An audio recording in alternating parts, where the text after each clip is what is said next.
Welcome to ఐస్4. నేను మీ Ramya. Visakha steel ప్లాంట్లో సోమవారం సాయంత్రం జరిగిన భారీ ప్రమాదం తీవ్ర విషాదాన్ని మిగిల్చింది.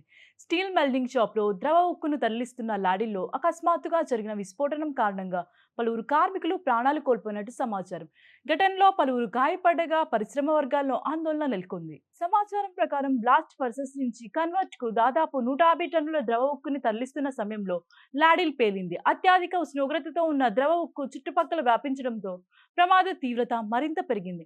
ఘటనా స్థలంలో ఉన్న పరికరాలు కూడా తీవ్రంగా దెబ్బతిన్నాయి. ఈ ప్రమాదం నుంచి వడ్లపూడికి చెందిన ఉద్యోగి అర్జున్ అప్పారావు త్రుటిలో తప్పించుకోవడం విశ్లేషంగా మారింది.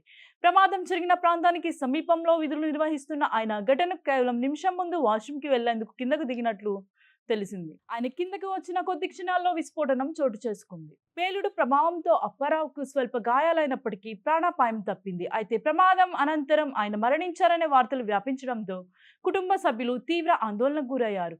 అనంతరం ఆయన సురక్షితంగా ఉన్నట్లు తెలియడంతో కుటుంబ సభ్యులు ఊపిరి పీల్చుకున్నారు. ఈ ఘటనపై స్పందించిన అప్పారావు, ఆ సమయంలో నేను కిందకి దిగిపోయి ఉంటే పరిస్థితి ఎలా ఉండేదో ఊహించలేను. అదృష్టవశాత్తు ప్రాణాలతో బయటపడ్డాను అని తెలిపారు. విశాఖ స్టీల్ ప్లాంట్లో ఇటీవల కాలంలో చోటు చేసుకున్న అత్యంత తీవ్ర ప్రమాదాల్లో ఇది ఒకటిగా భావిస్తున్నారు. ఘటనకు గల కారణాలపై అధికారులు దర్యాప్తు చేపట్టారు.